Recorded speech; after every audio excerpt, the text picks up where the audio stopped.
Welcome to the Badgecast 1 podcast with your host, Brian Ellis, a 20-plus year veteran police leader who's dedicated to helping police officers be their highest and best. Our show aims to dive deep to deliver leadership strategies of top experts to turbocharge public safety leadership. This podcast is brought to you by the National Command and Staff College. To find out more about our team, please visit us at www.commandcollege.org. The National Command and Staff College is passionate about enhancing your leadership capabilities and building the best version of you. Good day, everyone. Welcome back to the Badgecast 1 podcast. I'm your host, Brian Ellis, and today we're going to be speaking with Dan Pink. Dan is a very thought-provoking author of many New York Times bestsellers, including his latest, Win, The Scientific Secrets of Perfect Timing. He's a very fascinating individual. I wish we had more time to spend with Dan. We are very grateful for the time that he gave us today, and I hope you enjoy our show. As always, I look forward to your feedback, which you can provide at my email at bellis@commandcollege.org. Finally, I urge you to check out the National Command and Staff College at www.commandcollege.org to see the wide array of opportunities available to turbocharge your leadership potential. You can sign up for updates, look at our calendar of events, or reach out to us to host a training in your area. Thanks again for listening today, and here we go. All right, good morning, Dan. How are you doing today? I'm very good, thanks. Thanks for having me. So I know your last book was released in January of 18. Are you working on anything fun right now, or what's Mr. Pink up to? I'm trying to figure out what the next big project is going to be. So I have a bunch of different irons in the fire, if forgive that cliche. Mm-hmm. So I'm not sure which ones are going to end up being the go-to ones yet, but I have a bunch of different things in process right now. Are you reading anything fun, or have you come across something that you really? Actually, the book that I'm reading now, for whatever, I don't know what it says about anything. Is it's a book. It's a biography of Walt Disney by Neil Gabler. That's thinking about things like Walt Disney had a huge impact on the 20th century America, and I don't know anything about him. I'm not a huge Disney fan, but a couple of people have recommended that book, and that's what I'm reading right now. Nice. I really wanted to have you on our show because I've followed your work for a long time. It's really resonated with me. I know I reached out to you a number of years ago when I was doing my graduate work, because there's just so much. You got a lot of good content that I think that police departments need. So I think a lot of good police departments have a strong desire to improve their performance and connectivity, but sure, of course, we do a lot of things still kind of old school, so to speak. And one thing that I heard you talk about one time was this overdosing on control. Can you kind of flesh it out for me a little bit? Well, that idea is really about some of the research on motivation, and that begins with the question of, if we go beyond our gut instincts about what motivates people and how to run organizations, and we rely less on our gut instincts and more on science, what does science tell us? And it turns out there's this very rich body of science accumulated over the last 50 years or so that looks at, in a very hard-headed analytic way, what really motivates people on the job, what motivates people to do great work in almost any kind of endeavor. And one of the conclusions of that, the big conclusion of that is that a lot of our instincts, a lot of our muscle memory about motivation in organizations is just totally wrong. Some of it's not wrong, but some of it is just completely backward. Within that universe of ideas is that so many management practices, whether it is in the private sector, whether it's in the public sector, almost regardless of function, are predicated on control. And for a long time, management was essentially about, I think it still is, that the whole notion of management is about getting compliance, getting people to do what you want them to do the way you want them to do it. It has its legacy in the the Frederick Winslow Taylor industrial age. Let's wring out efficiencies. Let's do everything the same way over and over and over again. And that's actually a very valuable approach for certain kinds of tasks. But when you get into other kinds of tasks, and I would argue, when you get into other kinds of tasks, it becomes more complex. And so there's certain, if you think about any job as a basket of tasks to be done, then some of those tasks people perform better when you need some control over. You have to do things in a certain way. And that's certainly in policing, there's certain aspects of policing where you have to go by the letter of the rules and regulations. On the other hand, if you have people who are only compliant, they're probably not going to be performing at their highest level, because we know for people to be truly engaged, the mechanism for getting to be truly engaged is self-direction. And that's the opposite of control. So in some ways, we're trying to control people as a way to get them engaged. And that's a fool's errand, because people don't engage by being controlled. They engage by getting there under their own steam. So we have to look for ways in organizations, again, public, private, white collar, blue collar, whatever, to give people a little bit more autonomy and to have managers exert a little less control. Yeah, so true, especially with, policing itself there's just a lot of gray area, and policing is a very difficult one, because there are elements of, literally, like policing is very complicated, because when we think about control, when we think about compliance, compliance is two different things. Compliance is basically doing what your boss tells you to do the way your boss tells you to do it. But in policing, there's actually another layer of that, in that there are a set of laws, not to mention the United States Constitution, that dictate what you can and cannot do. And so there is an element of policing where people on the ground have to be compliant in some ways. But if people are merely compliant, they're not going to be good public safety officials. Right. I like your term. Another term that I've heard you talk about is really about healthy goals. And I think, when I read some of your work about attaining mastery, that when healthy goals, really, we chase a lot of goals that have a lot of negative consequences. And I think in policing, we have to do a lot more with less. And that approach, we're still in the service industry. And so, what are your thoughts in regards to really creating healthy goals in the context of public safety? It's a great question too. And I think it's really, really hard. I'd rather, Brian, talk to you and just dispense really easy, simple answers and say, oh, this is a totally simple problem to solve. Just do these three things. But I think in this case, it's absolutely not the case. There's a lot of complexity, a lot of nuance. Here's what, to oversimplify a bit, here's what we know about goals. Goals in some ways get off easy as a concept. We think that goals are universally good and valuable. And the truth of the matter is much more nuanced. Goals can be extraordinarily good for certain kinds of things, but there also is, there's a dark side of goals. And in some ways it's very much connected to what we were talking about before. What we know about goals is that goals narrow our focus. Okay. Now, a narrowed focus is very good for certain kinds of things. But too narrow of a focus can blind us to other things that matter. So if you have goals in let's say that, this is a simple-minded example, but if you have goals of like, a parking, let's use quotas, for example. Yeah, right. Okay. So quotas for arrests, or quotas for parking tickets, or quotas for something else like that. Yeah, absolutely. I'm going to write 20 tickets today. Yeah. So if you have a quota to write 20 tickets, chances are, and your compensation or your job is linked to that, chances are you are going to write 20 tickets. Okay, because your focus is narrowed to to writing those 20 tickets. That doesn't mean that public safety or public order is going to go up. Indeed, it could go down, because you could be spending all your time writing tickets when there's something else more important going on there.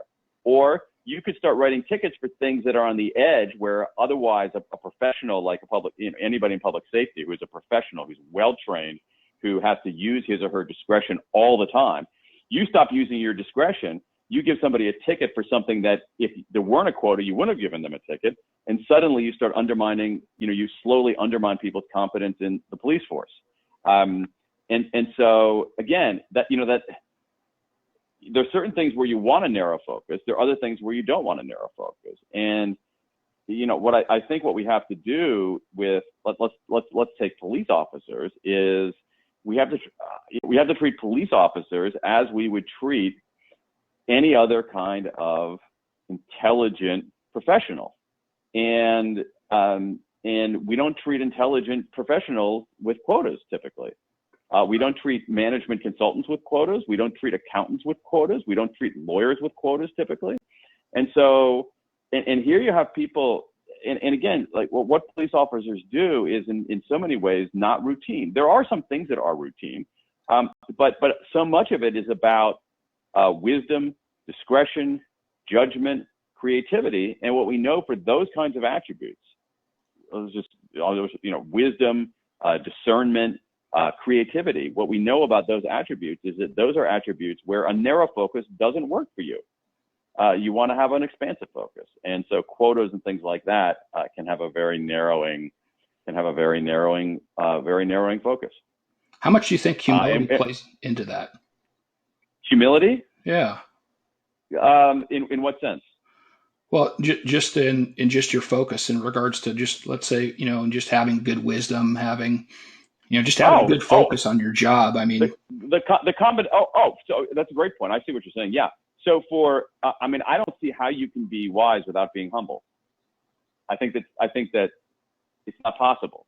So, because wisdom depends. What is wisdom? Wisdom is being able to see the world accurately and make good decisions about that. And a starting point for that, and any individual, is to say, maybe what if I'm wrong? Maybe I don't know as much as I do. Maybe I should listen more than I talk. Maybe I should ask questions more than I offer answers. So I think that humility is enormously, I don't see how, again, as I said before, Brian, I don't see how you have wisdom without humility. And I think that some of those other attributes depend on humility as well. Now, and the thing is, I think that quotas in some ways are incompatible with humility. Right. Because you don't care whether you're right or wrong. You care whether you get to number 20. Well, I think sometimes it's just not even a number I think sometimes police work, you have a really hard time defining what is good police work. And it's because it's complicated. That's a fair point. Right. Right. One police officer judges his work by how many bad guys I'm going to arrest today. And another person judges their police work at how detailed of an investigation I'm going to do. Whereas another police officer goes, how am I going to best take care of somebody that I come in contact with? So that there's so many different variables. And I think that exactly all three are valuable, but I think that as a manager myself, you look for somebody that can do all three and know when to apply each portion of their job. And I think it does come with wisdom, but it also comes with, I chip away at it if I overdose on control or if I don't set healthy goals. And so I keep, I guess, coming back to that, being humble in regards to what I ask for in people and making sure that they're at least thinking about humility. I think that's great. And also, I think it's a great point. And also that the people in leadership model that humility. It's hard for a boss to tell somebody, be humble, show humility when the boss is a total jerk and is, displays no humility herself or himself. So that's obviously a big factor. The other thing about these more, again, these are very similar because quotas are a form of control, really. And I'm trying to control your behavior. Here's what I want you to do. I want you to write 20 tickets today. So I'm controlling your behavior. I think the challenge for police officers, again, this is coming obviously from an outsider's perspective, is that, you start your shift as a police officer, you have no idea what the next 8 or 10 hours are going to bring. Mm-hmm. When you sit down in your office as an accountant, you can predict pretty well what the next 10 hours are going to be like. But when you're a police officer, you have no freaking idea. That's very true. Very true. One thing I read in one of your books, I want to pivot real quick because I think it's something that resonates with will resonate with a lot of police officers. Is this when I read this notion of heart health and the correlation it has with type A people. Yeah. I was reading the Dr. Friedman's information, and I think it was in Drive, and I was like, "Oh my God, I'm a goner," because I started thinking about police officers. Most police officers are very type A personalities. That's what the profession really attracts, which is great Right. in a lot of ways. But there's so many parts of that just lead to just overall health and wellness that negatively impact it. So if police officers, I think, deal with people at their maddest, saddest, and baddest, and we already have this competitive kind of dealing with people who are aggressive. We might be a little impatient. We're dealing with urgent matters. If you could give a police officer some advice in regards to just being a type A person and the impact it has on their wellness and maybe what to do, how to mitigate some of that, what would you say? Well, I mean, I would say that there are two different ways of what we're talking about here essentially is stress. And there are two different kinds of stress that we know. I mean, I'm oversimplifying a bit, but when you look at both the medical research and the psychological research, we can pretty simply categorize stress into two different types. One, there's acute stress and chronic stress. Okay? Acute stress is, oh my God, somebody just robbed a convenience store and I need to chase him down the block. Okay, that's acute stress. Chronic stress is not in response to a particular moment or a circumstance, but just is hanging over you all the time. Now, I think that police officers might well experience both. And what we know is that acute stress can be a performance enhancer. It gets you going. Acute stress is an evolutionary response that allowed us to survive. And so so being able to feel acute stress and respond to it quickly is a survival skill in all human beings and a professional advantage for police officers. Now, chronic stress, which is a lower grade stress that never goes away, that's omnipresent, whether you're on duty or off duty, that has horrifying health consequences for people, both their mental health and their physical health. It has corrosive effect. It contributes to heart disease. It contributes to other kinds of ailments that it contributes to problems with weight. It contributes to problems with metabolic health, and that's a terrible problem. And I think that acute stress, chronic stress, is in some ways a serious occupational hazard for police officers. And this is why, and I think it's a hard sell in some ways. This is why, of all of the enterprises out there, some kind of wellness program seems urgent for police officers to ensure that police officers, as much as anybody in the workforce, are getting adequate rest, eating properly, exercising, and then maybe even doing things that are probably a little woo-woo for many police officers, but things like, meditation and yoga and other kinds of practices that we know enhance our well-being. But, I haven't thought about it much until you raised it, but police officers who don't get enough sleep, who don't eat well and don't exercise are not going to be as good police officers as those who do. Right. Yeah. I think there's going to be a huge correlation with, just like you said, just having good balance. Yeah. The entire approach that you take to your life. And a lot of times guys take that stuff home. And, right. And then, but all of these things, nutrition and sleep and exercise, and even things like, again, recognizing the woo-ness of it for some people, things like meditation and whatnot, those can be ways to maybe not eradicate chronic stress, but to reduce it or to erase it in many instances. Right. And then, there's a lot of body of work, especially in policing, that says that the vast majority of stress that police officers face is from their own organizations. This divide between, line level and management. Yeah. And, I've talked to people in other industries and whatnot, and they've kind of have similar issues. And so, Yeah. I mean, really, realistically, how do you mend that divide, or how do you help build a more cohesive organization? But because it seems like there's a lot of work lost or a lot of time lost when everybody's not on, rowing in the same direction.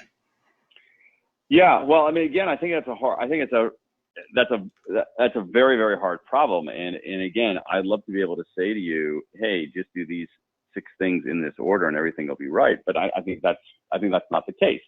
What you're at, a way to rephrase your question is, what is leadership in some ways? And so, what is leadership? And there's no definition of that, but what we know from at least some of the research is that the best leaders will have a very clear and compelling vision that people feel like they're working toward. We know that the best leaders in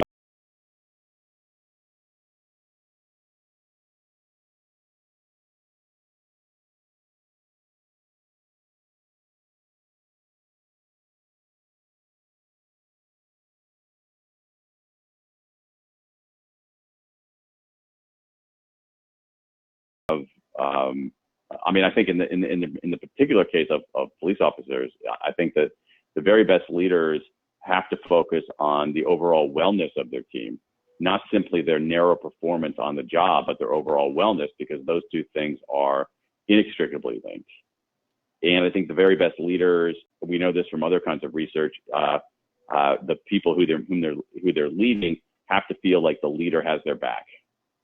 And those 5 or 6 elements, which are, again, really easy for me to announce in a conversation with you, but extraordinarily difficult to put into practice on the ground every single day in these kinds of environments. Right. Yeah, no. And I see, I also see there's got to be some kind of, like, especially in policing, there's got to be some kind of level of playfulness too. I think sometimes people are always just so serious, and do you find that? Do you find do you like, well, in your workspace? It's interesting. It's interesting you say that. I think it's a really, really good point. It's connected to a principle that we know a lot. Again, just get going. Once again, I'm not a police officer. I've never been a police officer. I don't want to present myself as some kind of expert in this domain, in which I'm absolutely not an expert. But what we know from a broader array of research in teams of every kind is one of the other things that helps teams perform at a high level is what's known as, this is from the work of Amy Edmondson at Harvard, what's known as psychological safety, which is essentially people feel safe. I don't mean physically safe, but safe in that, like, if they're not doing their jobs. There are many people out there who do their jobs and their only goal in life is not to make a mistake. And those people do not perform very well. If your only goal in life is not to make a mistake. When they're in environments that provide psychological safety, they're less concerned about making a small mistake because they know they're not going to get clobbered for it. You don't want to make big mistakes or important mistakes, but so they have a sense of psychological safety. And I think when people have a sense of psychological safety, they are a little bit looser. And I think that can contribute to a playfulness and having a little bit of fun. I think that is the outgrowth of being in a situation where you have some psychological safety. And again, I would think that for policing, because it's so high stress, and because there's always this risk of physical danger, that psychological safety would be even more important for police officers. Yeah, well, especially I think that safety too. I see it in like a management meeting. Everybody's competing for good ideas, and right. You definitely don't want to say something that the rest of your group is going to go, oh, this guy's he's sniffing glue. But right. But here's the thing: psychological in the conditions of psychological safety, people would not think that. All right. And so They wouldn't think that. And then if they offered an idea that was completely whacked, their teammates, their colleagues wouldn't clobber them. And when you're in conditions of psychological safety, you make a very interesting point. I mean, in conditions of psychological safety, you might get some bad ideas, but almost everything I know about work over the last 20 years, both studying it and doing it, is that there is no way to have good ideas without generating a few bad ideas first. Yeah, I think I heard you say the best way to generate good ideas is to have a lot of ideas. Totally. I agree with that completely. But I also think there's times where ideas come into the world half-baked, and they almost take other people to look at your idea and go, I kind of know where you're going, but have you thought about these things? And it almost kind of seems like it starts a chain reaction. I think what you're saying there is one of the most important things about what makes some organizations effective and some teams effective and others not. There has to be a willingness at certain stages to take here's the thing. If we're in a setting and there's an idea that is wobbly, we have two options. One, we can, and everybody recognizes that it's wobbly. One, we can strengthen it. Two, we can use the wobbliness to destroy it. And I actually think that people have different instincts in this regard. Some people are destructive. Some people are constructive. Now, destruction isn't always bad. There's some ideas that are so bad you want to slay them. But I think that most ideas are kind of in the middle. And so, as you say, a wobbly idea is relatively easy to knock down. And so people often will delight in knocking down wobbly ideas. But other people will say, well, wait a second, what's a way to make it less wobbly? What if we did this? What if we did that? What if we took away this one piece, not the entire idea, and then replaced it with something else? And whether people are instinctually constructive or destructive is, to me, a pretty good predictor of levels of psychological safety. Right. Yeah, that safety transcends a lot of different things. I mean, some organizations have power groups where, if you're in the in club, you could throw out a wobbly idea, and exactly. And so it's really kind of expanding that safety to everybody. Everybody has hearts. Mm-hmm. Right. So since we're talking about ideas and whatnot, I think every manager, especially in a police organization, knows meetings. You're going to have a steady supply of meetings. And I know in your new book, you talk about this concept of meetings that I think is very interesting. And can you I think most police departments have very structured meetings. So they're at the same time. They're because of overlaps and shift work and everything else. So we bring people together at the same time, but those meetings lose a lot of momentum because of their structure. What are your thoughts on a productive meeting? Well, I mean, most meetings are not productive. There's some really interesting research that's been done by a fellow named Stephen Rogelberg at the University of North Carolina, Charlotte, who's essentially devoted his whole academic career to studying why most meetings stink and why a few are pretty good. One of the things that there's a ginormous mismatch in perception. So typically in meetings, at the end of a meeting, the people the people who thought the meeting was very good and successful are the people in charge of the meeting. Nobody else thought that, but so there's this total gap in perceptions. The people attending the meeting didn't really like it. The people who ran it, loved it. But there are a lot of small remedies for this. So one of them would be to there are a lot of small remedies to this. So one of them would be basically to challenge the idea that you need a meeting. So, every time you're about to schedule a meeting, you should ask yourself, does this really need a meeting? And if that would eliminate even a small fraction of meetings, things would be better. Another way to run productive meetings, and this is from Stephen Rogelberg, is that meetings are basically taking people away from something they want to or need to be doing to go to a meeting. And so, I think that you have to have a clear purpose, and a very, very clear purpose for the meeting that needs to be announced both in advance and during the meeting itself. The reason we're having this meeting is X, Y, and Z. And then there's some smaller tactical things. I am a huge fan of standing meetings where people have to stand.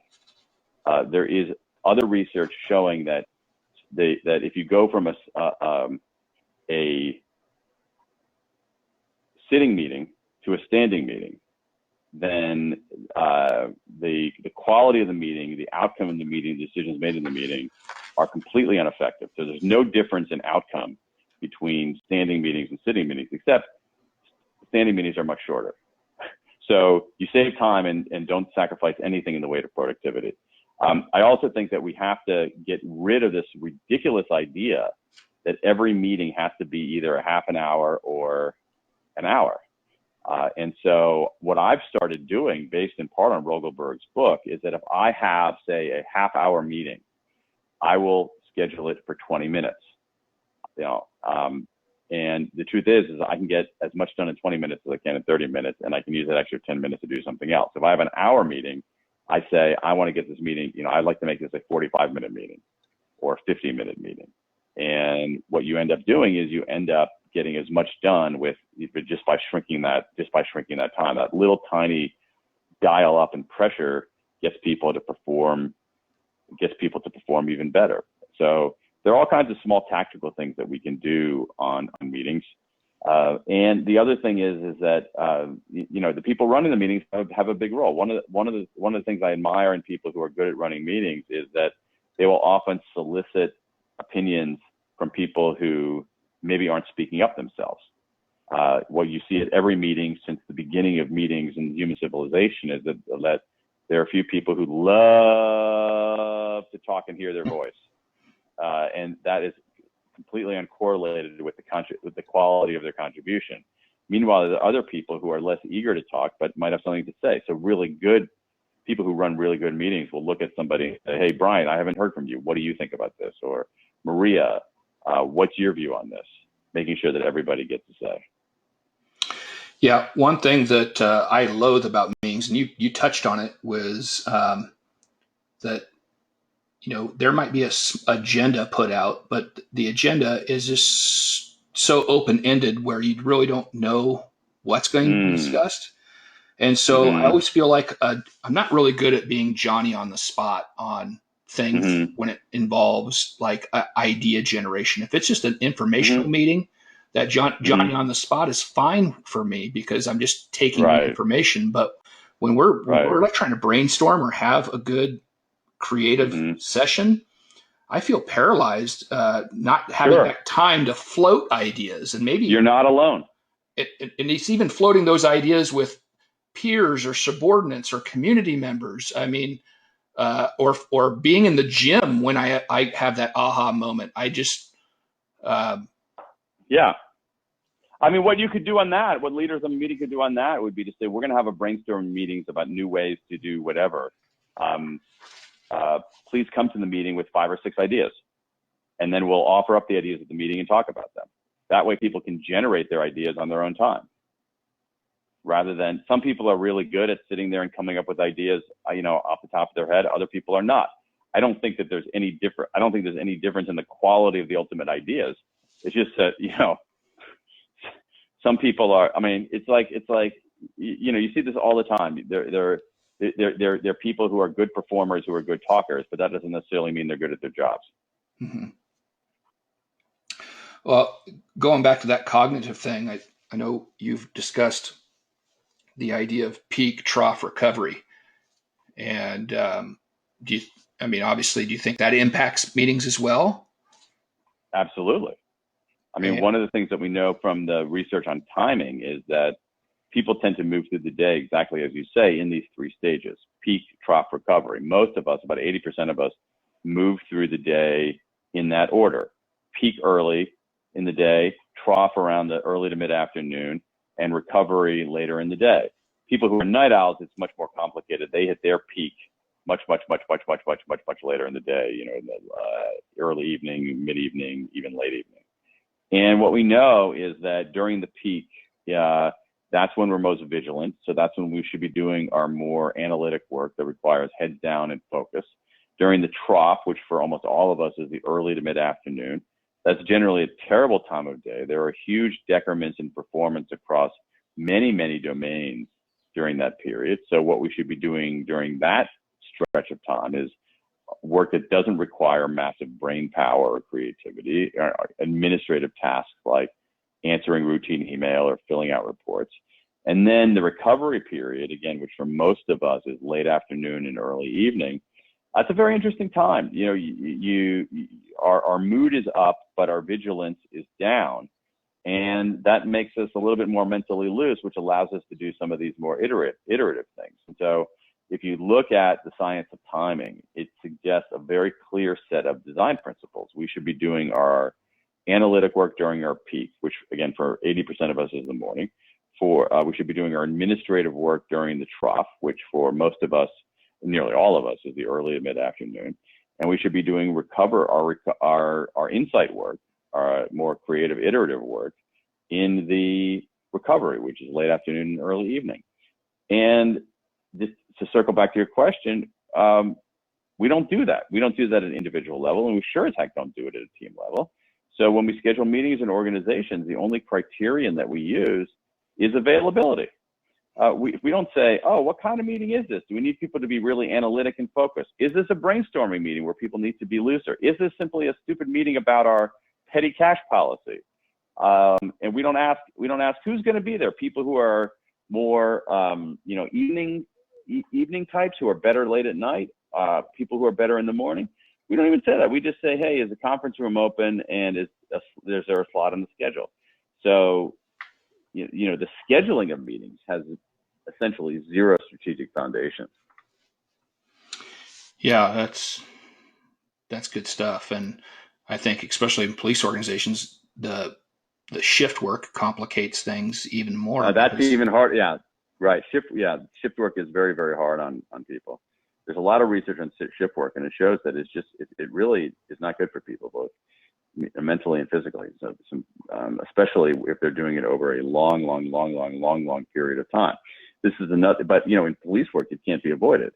Right. So this is another reason why a focus on wellness is, again, which seems a little touchy-feely, is very important for recruiting talent, for nurturing talent, getting the best out of talent. And to me, it's another element of wellness.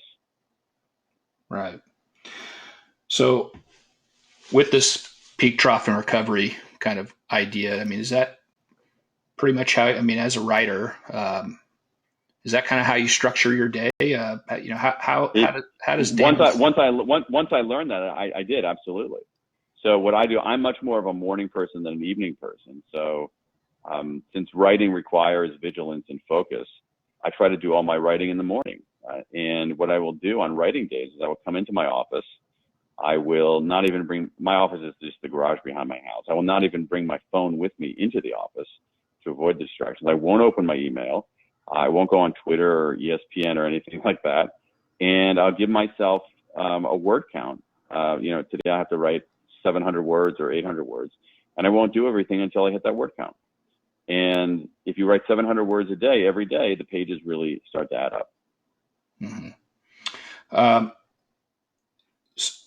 So at least with that being said, and I don't consider myself by any stretch of the means a big time author or anything, but I've done my fair share of writing, and I find that sometimes my writing's awfully messy in regards to I think everybody feels that there's this natural process to writing anything where you do research, then you have an outline, then you do some more research, and then you start plugging all your research into the outline, and then you just fill in your ideas around that, which that doesn't work for me. And a lot of times I find myself squirreling off in a different direction as I start digging, or even making myself stop, or even abandoning an idea altogether.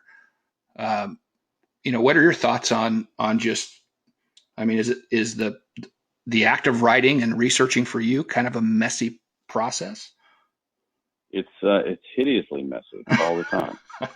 I mean, I mean, that's how it works. Somehow we've been fed this pack of lies that it is that very orderly process that you say. And for most people I know, and most people who are writers, it doesn't work that way at all. There's writing terrible first drafts, I think, is another key to writing. Endlessly rewriting and editing is also enormously important. A lot of times, especially in something that is research-based, at least for me, and I would assume for most people doing any kind of writing that depends on research, is that I'll say, okay, I've done the research for this section or this chapter. And then as I start writing, it's like, holy smokes, I need to know this. I need to know that. I need to know that. And I find all kinds of holes that subsequent research needs to fill. So, it's a very, very horrible and messy process. Do you go to the same places for your research, or do you, how does Dan do his research? It depends. I like to cast a pretty wide net. And it depends on what I'm doing research on. It depends on what the topic is. Mm-hmm. So, but I rely heavily on paper files. I rely heavily on Dropbox. I use Evernote. So I use a set of different tools, but it's not, it's pretty messy and chaotic. Got it. Well, the reason I bring that up is I think that, a police officer will write what seems like a library full of reports over the course of their career. And, it's most definitely something that if they're not intently thinking about writing, they should be, because it's, a crime report or an incident report is you're trying to lay out the best version of that incident happen. And of course, body cameras, sure, and in-car cameras make things easier because you can see stuff, but then there's other things you just really can't see on video. Of course. And so, and then as you ascend in an organization, you're going to have more writing projects with maybe writing a grant or proposals. And so it just becomes ever more important to be able to be good at that. And I think that sometimes, we struggle. And there's no question about that. So I guess I think that all right, somehow we've been fed this mythology that writing is easy and orderly, when in fact it's extraordinarily difficult. It's painful. It's disorderly. I always wonder, like in the midst of writing, why I chose to do this. No doubt. Exactly. Have you ever completely abandoned ideas? Totally. Yeah. Yeah. I mean, the only thing worse than abandoning an idea is pursuing an idea that's stupid and that stinks. Yeah. Going back to, I think you touched on it earlier in regards to, and it's one thing that I'm very interested in is, there's no one way to do policing. I think even in a particular organization, every community has their signature strength. And I look at my own organization, and there's pockets of communities that have different expectations of the police, and or they have very little expectations. There's areas that are very well connected, and then there's areas that are not so well connected. So from your perspective, what do you think makes a great police officer? I would look at that from two different vantage points. One would be, the extent I know anything about what the research says about performance in general, and two, from my perspective as a citizen. Mm-hmm. I think that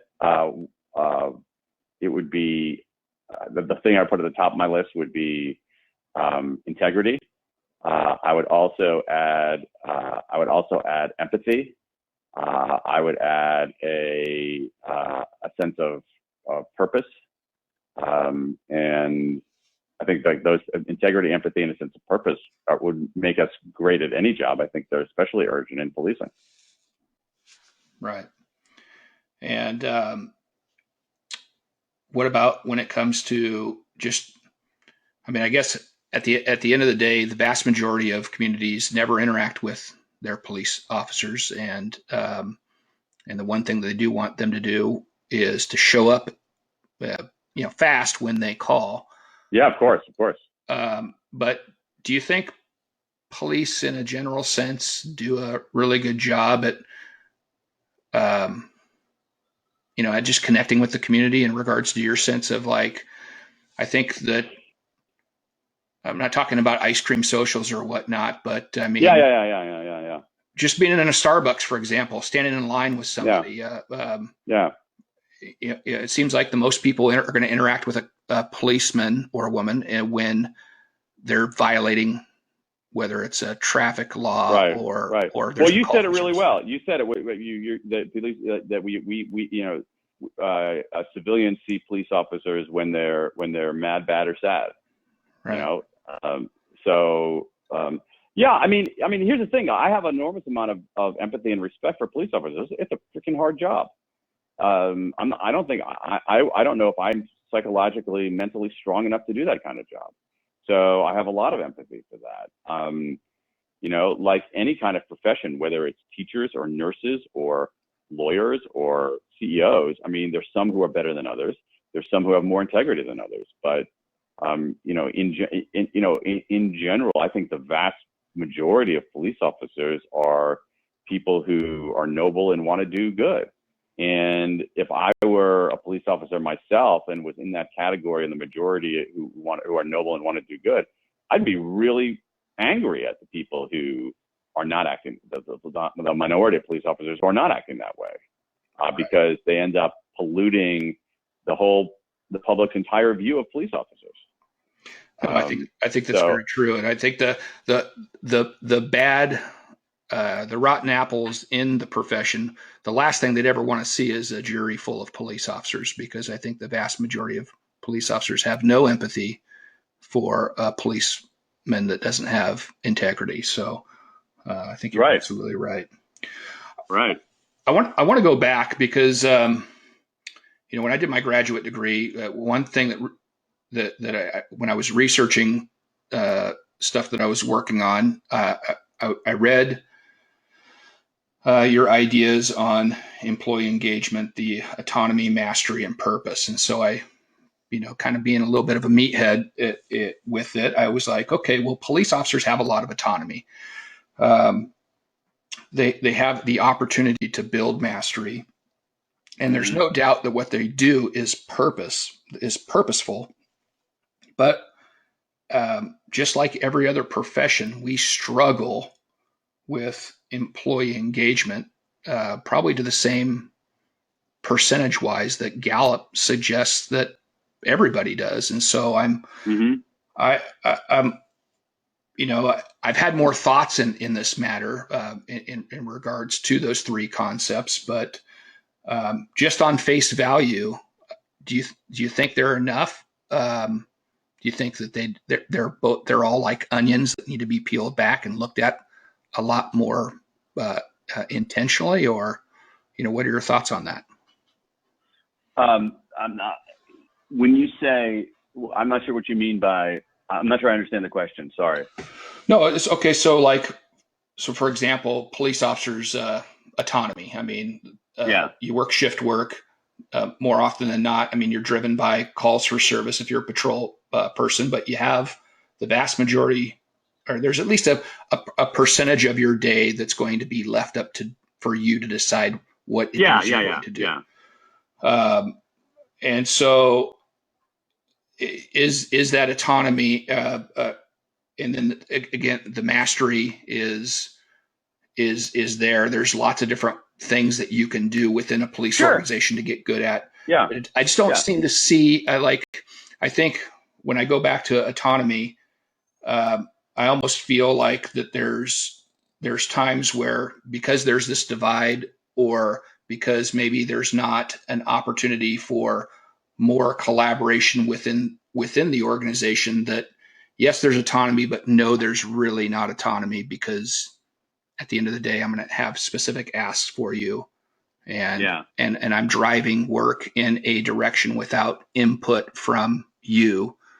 And yeah, you can acquire skills, but you might want skills in other areas that, aren't always readily available to you. So, I guess what I'm asking is, it's from my perspective, the autonomy, mastery, and purpose is a very complex monster that really needs almost an organization to look at really deeply in those areas and ask themselves those hard questions. Are they delivering this to people for them to get good engagement? I see what you're saying. Yeah, no, I agree with you completely. I don't think that autonomy, mastery, and purpose in a typical organization are just going to emerge in the way that the sun rises in the east every morning. I don't think that they're going to happen in every organization organically or without any kind of cultivation. And so what you have to do is I think any organization, whether it's a police organization or whether it's some other kind of entity, has to say, do we have the basic ingredients in our soil for these things to take root? But then do we have people who are essentially operating as gardeners who are going to tend to this and cultivate it? Right. And I just think that at the end of the day, too, when things are driven at the line level, and that's really what drives me every day in the work that our organization does at the National Command and Staff College, is about making every officer a leader, and right, really driving leadership down to the lowest level possible. Yep. And that itself is a form of autonomy, because it's actually giving people, sovereignty and over making decisions themselves. Right. Well, Dan, I really enjoyed talking to you. I'm sure that I could go on for hours and hours. There's a lot of different questions that I have for you. I know you're under a time crunch. I absolutely appreciate you joining us today, and thanks again. My pleasure. Thanks for having me, Brian. All right. Hey, be well. Okay. Thanks. Cheers. Bye. Bye. Thanks again for listening to our show today. And as always, we encourage your feedback. You can provide that feedback at my email at bellis@commandcollege.org. As always, good thoughts, good words, good deeds. Figure out who you are and be purposeful. Be well.